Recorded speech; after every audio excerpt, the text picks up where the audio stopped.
इंसान जिएगा कब? 7 साल बाद आपके सपने टूट जाएँगे। 7 साल बाद नई-नई गाड़ियाँ मार्केट में आ जाएँगी। जो गाड़ी आपको आज 10 लाख रुपए की मिल रही है, इन्फ्लेशन एडजस्टेड वो 7 साल के बाद आपको 16 लाख रुपए की मिलेगी। मीनवाइल इस टाइम में 7 ईयर्स के स्पैन में कितनी नई टेक्नोलॉजीज़ आ जाएँगी, कितने नए इंटीरियर्स आ जाएँगे, आपका लेने का गाड़ी मन ही नहीं करेगा।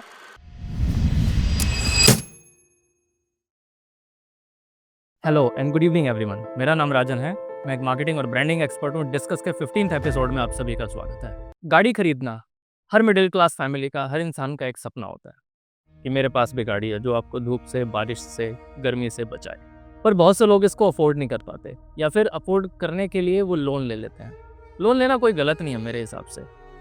जो लोग ये बोलते हैं कि आज अगर आप एक 10 लाख रुपए की गाड़ी ले रहे हो और उस पैसे का लोन मत लो, आप उस पैसे की ना SIP करो। धीरे धीरे SIP करो। आपने जितनी EMI भरी है, अगर एक 10 लाख रुपए की गाड़ी है और अगर आप 12,000 रुपये हर महीने EMI पे करते हो, उस पैसे को SIP करो। ऐसा बहुत लोग बोलते हैं। जो SIP गुरुज बैठे हैं ना, वो बोलते हैं वो कुछ भी हो SIP करो, कुछ भी हो SIP करो। खाना मत खाओ SIP करो। ये मजाक वाली बात है। खाना मत खाओ SIP करो, इसको सीरियसली मत ले लेना। और मैं बोल भी नहीं रहा कि SIP करो। ये बोला जाता है कि उस 12,000 रुपये की SIP करो। ठीक है, आपने SIP कर दी तो वो जितने पैसे आपके 7 साल में इकट्ठे हुए, वो 10 लाख रुपए, 8 लाख रुपए खर्च करके आप 12,000 रुपए की SIP करते हो, तो वो करीब 16 लाख हो जाएंगे। और ये बात ना बहुत ही एम्फसाइज करके बोली जाती है। फिर आपके पास होगा 16 लाख रुपया और आप अपने पसंद की कोई भी गाड़ी खरीद लेना। हाँ, वो इन्फ्लेशन को एडजस्ट करके बोलते हैं कि जो गाड़ी आज आपको 10 लाख रुपए की मिल रही है, वो हो सकता है 7 साल के बाद 16 लाख रुपए की मिले। तो उस केस में आपके पास बिल्कुल कैश डाउन पे करने के लिए पैसा होगा। आप अपने पसंद की गाड़ी खरीद लो। बिल्कुल अच्छी बात नहीं है ये। इंसान जिएगा कब?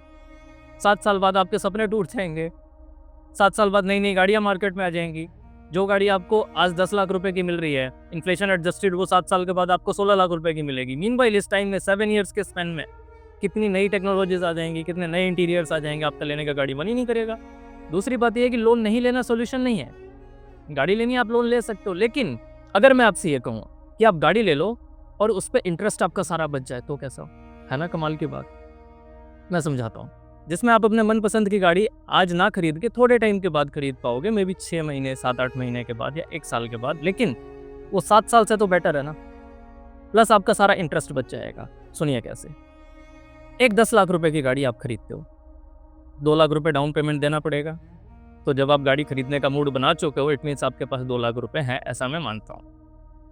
आप जाते हो कहीं पर भी, आप 2 लाख रुपए की गाड़ी खरीदते हो, 8 लाख रुपए का लोन लेते हो 7 साल के लिए, 9% के हिसाब से आपको 12,000 कुछ रुपए EMI जाती है। दूसरा केस ये है, आप अभी गाड़ी ना लेके 6, 8, 9 महीने रुक जाओ, थोड़ा सा स्ट्रेच कर लो। आप 2 लाख रुपए तो वैसे भी देने वाले हो गाड़ी के डाउन पेमेंट को, है ना। 2 लाख रुपए और एक्स्ट्रा आप इकट्ठे करो, और वो जो 2 लाख रुपए आपने इकट्ठे किए हैं, लोन इस केस में भी आपको 8 लाख रुपए का ही लेना है। 2 लाख रुपए आप डाउन पेमेंट दीजिए, 2 लाख रुपए की आप एक SIP करवा लीजिए। 2 लाख रुपए की SIP वन टाइम अगर करेंगे और 7 साल के लिए अगर आप करेंगे, तो 12-13% अगर आपको एवरी ईयर उस पर गेन मिलता है, राइट। SIP का जो गेन मिलता है आपको 12-13% एवरी ईयर मिलता है, तो आपके पास जो मैच्योर्ड अमाउंट होगा, आपके पास करीब 2,80,000 एक्स्ट्रा इंटरेस्ट का आएगा आपके पास। तो यानी 480, 485, 480, 485, 4.85 लाख रुपीज़ आपके पास होंगे। इतना ही आपने जो 8 लाख रुपए का लोन लिया है गाड़ी खरीदने के लिए, उसकी EMI जब आप भरोगे 12,000 रुपये एवरी मंथ 7 साल तक के लिए कैलकुलेट करोगे, तो टोटल अमाउंट करीब 10,80,000 या 10,85,000 होता है। मीन्स आपको 2,80,000 या 2,85,000 का यहाँ पर इंटरेस्ट देना पड़ा।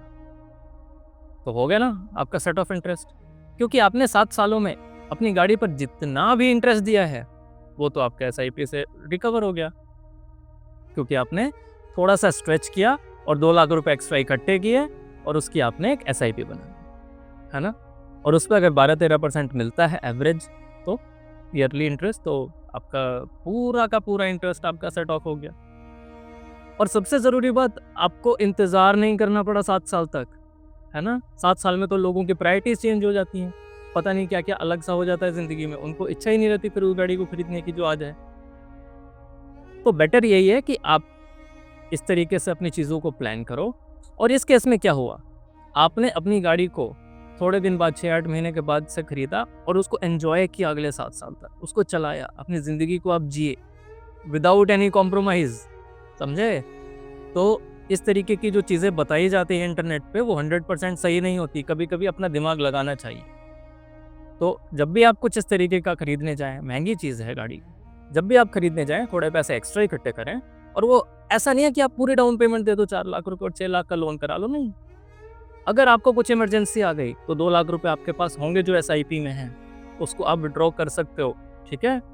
तो पूरे पैसे आपके जेब से जाने भी नहीं चाहिए 100%, थोड़ा कैश आपके पास रिज़र्व होना चाहिए। तो आपने गाड़ी को एन्जॉय किया, उसके ईएमआई को पे किया टाइम पर और उससे जितना भी इंटरेस्ट आपको पे करना पड़ा, उतने पैसे आप अपने एसआईपी से अर्न कर चुके हो 7 साल में, ठीक है? तो चीज़ों को अच्छे से प्लान करो, अच्छी-अच्छी गाड़ियाँ खरीदो आप अपने पसंद की। तो जो आपका मन करता है, अपने पसंद की आप गाड़ी खरीदो और एन्जॉय करो, राइट? मैं आपसे मिलता हूँ कल एक नए एपिसोड में, एक नए टॉपिक पर। शुभ रात्रि, गुड नाइट, बाय-बाय। और हाँ, वो सब्सक्राइब दबा देना है और वीडियो को लाइक कर देना, शेयर कर देना। बाय-बाय, शुभ रात्रि।